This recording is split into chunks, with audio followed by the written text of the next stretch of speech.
Tribunal Constitucional entra en sesión. La presente sesión tendrá dos partes. En la primera, una audiencia pública respecto al requerimiento de inconstitucionalidad presentado por el abogado Pablo Contardo respecto a la frase que se indica del inciso primero del artículo 5 de la ley 18.900, y luego será la vista de la causa propiamente tal. Entonces, en la audiencia pública va a ser presente sus puntos de vista por el Centro de Justicia Constitucional de la Universidad del Desarrollo, el abogado José Manuel Díaz de Valdés. Tiene la palabra hasta por 15 minutos. Con la venia de su señoría excelentísima, vengo a alegar las observaciones que como Centro de Justicia Constitucional de la Universidad del Desarrollo nos merece la acción de inconstitucionalidad presentada en contra del artículo 5 de la ley 18.900. Quisiéramos comenzar señalando que nosotros nos hacemos presente en esta instancia no solamente por la importancia que tiene toda acción de inconstitucionalidad para el sistema, digamos, constitucional, sino también porque nos parece que en este caso existe una grave anomalía que debe ser corregida. Y en virtud de eso, en esta presentación me gustaría que los señores ministros se concentraran en 4 aspectos o 4 puntos particulares que nos parecen que merecen ser destacados. El primer punto dice relación con una visión panorámica, una visión general de lo que está pasando aquí, de lo que causó esta norma legal del artículo 5 de la ley 18.900. Por una parte tenemos hoy día 67.000 más o menos ahorrantes que no pueden cobrar sus dineros. Hay 67.000 personas que no pueden tener acceso a sus depósitos.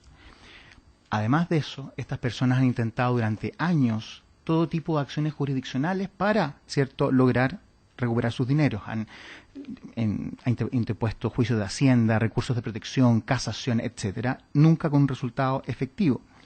¿Y cuál es la causa de esto? La causa de esto, ¿cierto?, es una norma legal que encargó al presidente de la República dictar un decreto supremo que no ha hecho. Han pasado 25 años y el presidente de la República no ha dictado ese decreto supremo. Si ustedes ven estos 3 o 4 hechos unidos, ¿cierto?, a la situación de que ningún órgano de nuestro ordenamiento jurídico puede obligar al presidente o se siente con competencia para obligar al presidente, ¿cierto?, a dictar este decreto supremo, tenemos una situación en que los tribunales ordinarios de justicia se han visto obligados a aplicar una norma que no pueden declarar inconstitucional o inaplicable, como ya se hizo alguna vez, ¿cierto?, la Corte Suprema, pero hoy día no puede hacerlo. Y en que, para colmo de males, la única vez, ¿cierto?, que se le da un remedio efectivo por este tribunal, que fue en el rol 944, viene aplicabilidad a uno de estos ahorrantes, cuando llevó esa sentencia, ¿cierto?, a la gestión pendiente de la Corte Suprema la aplicó de tal forma que al final, ¿cierto?, el ahorrante no recuperó su dinero. Si ustedes ven toda esta situación, todo este conjunto, ¿cierto?, de acciones, omisiones del presidente, legislación inconstitucional, etcétera, ¿cuál es el resultado final? A nuestro juicio hay 2 consecuencias gravísimas. Por una parte, pareciera ser que si el legislador vulnera la Constitución y el presidente se niega a ejecutar la ley, no hay consecuencia. No hay consecuencia porque aquí no ha pasado nada y el principio de control y el principio de responsabilidad del Estado de Derecho queda absolutamente en el aire. Consecuencia para nuestro gusto gravísima. Y segunda consecuencia, aquí existen personas que se han vulnerado sus derechos, las cuales no han tenido acceso, ¿cierto?, a tutela judicial efectiva. No han podido lograr, en ninguna de las vías que han intentado, ¿cierto?, obtener una solución para su problema. En 2 palabras, señores ministros, aquí hay poder sin control y aquí hay ciudadanos a quienes se han vulnerado sus derechos sin mecanismo de protección efectivo. Y eso, insisto, nos parece gravísimo. Un segundo punto que quisiera someter a la consideración de este excelentísimo tribunal es el principio de realidad. Como todos sabemos, en derechos fundamentales lo importante no es lo que dice la norma, formalmente hablando, las ficciones legales, los tecnicismos. Lo importante es si efectivamente en la realidad se puede ejercer o no se puede ejercer el derecho fundamental. Si hay o no hay trabas legítimas o ilegítimas a ese derecho, en la práctica, en la realidad. Si nosotros aplicamos ese criterio a este caso, consideramos que hay 2 o 3 situaciones en las cuales hay una infracción, ¿cierto?, a este principio de realidad en el ejercicio de los derechos fundamentales. Por cierto, el derecho de propiedad, eso está bastante explicado en el expediente, no me quiero referir a ello en profundidad, solo me gustaría decir que desde el derecho civil, ¿cierto?, está claro que las obligaciones nacen para pagarse. Si yo le quito al dueño de un crédito la acción para exigir el pago, le estoy exigiendo algo fundamental que ha nacido con la obligación. no es algo distinto. Desde Roma ha sido así, ¿cierto? El negocio jurídico tiene dos momentos, la creación de la obligación y el pago. Si yo al dueño de un crédito le quito la acción de cumplimiento, de cobro de ese pago, lo estoy privando y lo estoy convirtiendo a ese crédito en algo inútil, completamente inútil para el dueño del crédito. Insisto, principio de realidad, aquí hay una expropiación, aquí, digamos, hay una vulneración del dominio. Y permítame hacer aquí un pequeño paréntesis. Cuando nosotros invocamos el dominio, en esta sede no lo invocamos pensando en el Código Civil, en el dominio patrimonial, lo invocamos como un derecho fundamental, como lo establece la Constitución Política de la República en el 1924 y los tratados internacionales como la Convención Interamericana de Derechos Humanos, artículo 21. Este tribunal, a mi juicio, este excelentísimo tribunal, debe proteger el dominio no por una razón patrimonial, sino porque es un derecho fundamental que permite el libre desarrollo de la personalidad, permite lograr situaciones de libertad, espacios de autonomía, de proyección de la persona humana, etcétera. Y no solo eso, en derecho constitucional la propiedad también debe protegerse porque es instrumental para la protección y el desarrollo de otros derechos fundamentales. Cuando yo le quito a los ahorrantes la posibilidad de acceder a sus créditos, eventualmente, indirectamente, también les quito una base material para ejercer otros derechos. En la realidad, derechos que pueden ir desde el acceso a la salud, puede ser la libre iniciativa económica, puede ser incluso el derecho, digamos, a la vida privada. Cuando uno afecta el derecho de propiedad, normalmente afecta detrás de él, en la realidad, otros derechos fundamentales. Y una segunda consideración respecto a eso, la propiedad no solo tiene importancia para el titular en derecho constitucional, sino también para el sistema. No hay democracia sin propiedad, no hay sistema económico moderno sin propiedad. Es decir, la propiedad se protege no solo como derecho fundamental, sino como elemento fundamental, ¿cierto?, del sistema político y democrático. Dicho eso, entonces, cierro este tema diciendo, insistiendo en que en la realidad aquí hay una vulneración a la propiedad de las personas con todas las consecuencias que ello tiene. Un segundo elemento de realidad es que si ustedes ven el expediente, en síntesis, aquí hay más de 60.000 personas que llevan 25 años esperando recuperar sus dineros y que han tratado diversas acciones judiciales sin obtener solución. Peor aún, se les ha dicho que tienen el derecho, pero que no pueden exigirlo, ¿cierto? Y que los tribunales no son competentes para solucionar su problema. Si esto, señores ministros, en la realidad no es denegación de tutela judicial, honestamente no sé qué puede hacer. Una última reflexión en cuanto a la realidad. Del expediente da la impresión de que aquí se alega que aquí no hay una expropiación o vulneración o privación del derecho de propiedad porque sería un límite o una modalidad temporal, es decir, temporalmente las personas no podrían tener acceso a sus créditos, ¿cierto? Y además se ha dicho que habría una condición, o sea, tienen acceso a sus créditos pero sujeto a una condición. Nuevamente, principio de realidad, excelentísimo tribunal, aquí han pasado 25 años. Más encima, si nosotros, digamos, vemos lo que ha dicho la Corte de Apelaciones de Santiago en un fallo que está acompañado, ¿cierto?, que está mencionado en el expediente, al parecer, según la Corte de Apelaciones de Santiago, el presidente de la República no dictó el decreto supremo basado en que la cuenta de la caja, ¿cierto?, en cuestión había sido técnicamente deficiente.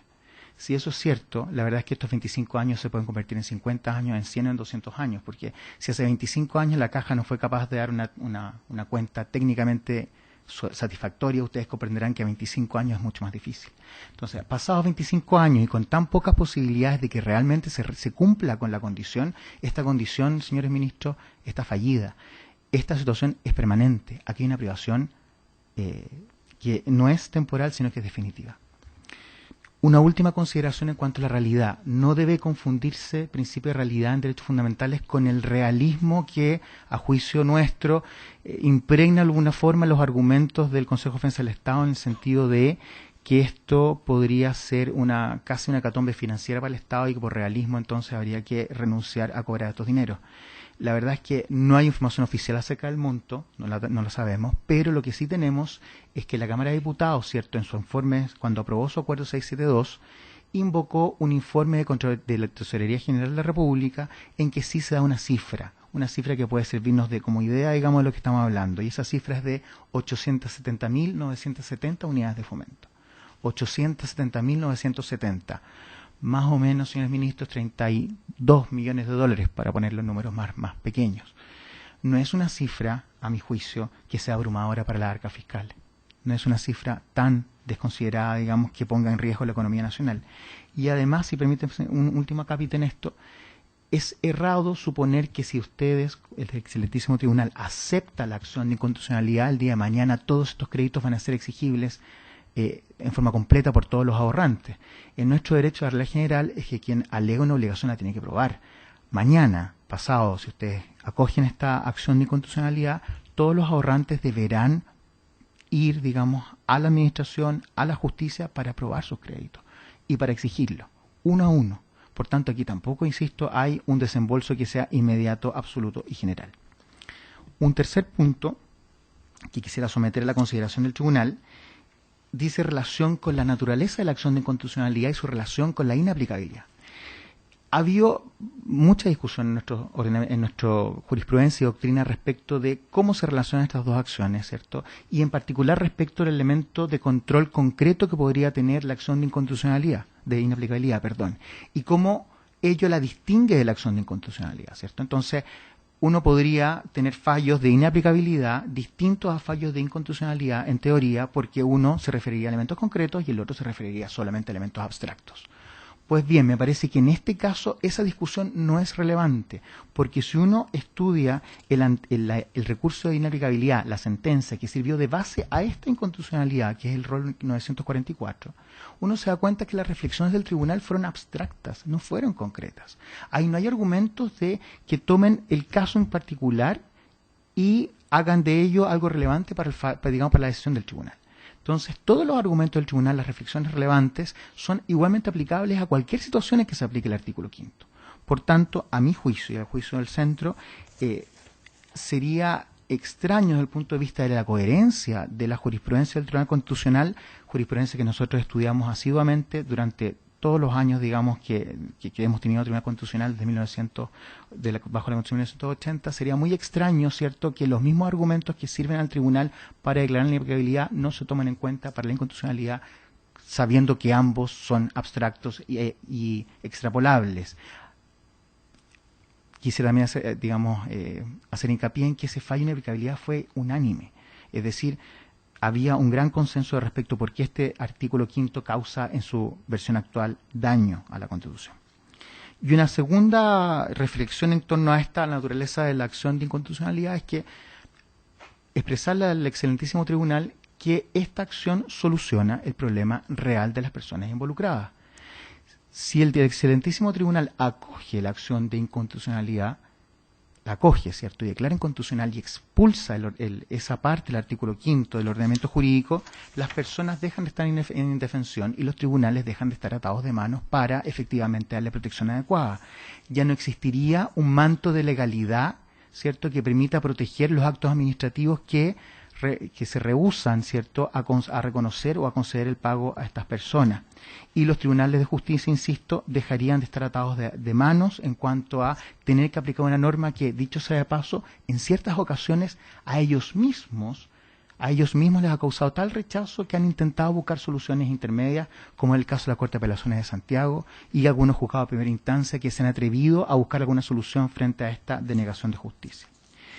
Mi cuarto y último punto dice relación con la arbitrariedad, excelentísimo tribunal. En este expediente hay una serie de ejemplos de arbitrariedad manifiesta que yo creo que este tribunal por su naturaleza no puede dejar pasar. Voy a dar, por ejemplo, solo dos, a modo ejemplar, insisto. El primero es bastante evidente, que el fisco pretenda suceder a una persona jurídica de derecho público, haciéndose dueño de sus bienes, asumiendo sus créditos, pero no sus obligaciones, es algo que, a mi juicio y a juicio del centro, repugna con el sentido de justicia más básico, digamos, no solamente con la norma, con el sentido de justicia, y es completamente arbitrario. Nos parece que si extrapolamos esta situación a algo similar, aparece inmediatamente la injusticia de la situación. Imagínense, señores ministros, por ejemplo, que algo así se aplicara a las pensiones el día de mañana. Que el Estado, ¿cierto?, decida traspasar las obligaciones, los fondos de pensiones, los créditos, los derechos, etcétera, al Estado y se haga responsable solamente de los bienes de los créditos y no de las obligaciones. O sea, es absolutamente impensable. Lo que pasa es que acá estamos hablando de un grupo tan pequeño de ahorrantes que me parece, digamos, que esto se ha perdido en el tiempo, además. Pero si nosotros extrapolamos eso hoy día a una situación similar, la injusticia aparece y la arbitrariedad manifiesta. Y un segundo ejemplo, aquí se ha dado vuelta de cabeza el principio de servicialidad del Estado, señores ministros. El Estado está para servir a la persona humana y no al revés. Y acá hay personas humanas que están sufriendo las consecuencias de la negligencia del Estado sin ningún control de responsabilidad al respecto. Si la cuenta, como dice la Corte de Apelaciones de Santiago, era técnicamente eficiente y el presidente por eso no dicta el decreto, pues bien, eso es completamente arbitrario e injusto que recaiga sobre la cabeza de los ahorrantes. Insisto, es dar vuelta el principio de servicialidad de cabeza. Concluimos entonces que la situación creada por el artículo 5 actual es grave, que no solamente se han vulnerado los derechos de los ahorristas, sino que además se les ha denegado toda posibilidad de tutela judicial efectiva en este tiempo, 25 años, y además que observamos aquí, señores ministros, una total falta de control sobre el poder estatal, ya sea en su función ejecutiva o legislativa. Por tanto, y por mérito de los puestos, solicitamos a este excelentísimo tribunal adoptar una visión panorámica, como he dicho, de realidad y declarar la inconstitucionalidad de la frase a contar de la fecha de publicación del decreto supremo aprobatorio de la cuenta del artículo 5 de la ley 18.900. Muchas gracias. Gracias a usted. El Tribunal Constitucional agradece al Centro de Justicia Constitucional de la Universidad del Desarrollo sus planteamientos. A continuación se va a desarrollar la vista de la causa propiamente tal. Vamos a hacer un alto de 10 minutos y ahí comenzamos a las 10:30, que es la hora que está citada la vista de la causa. Gracias.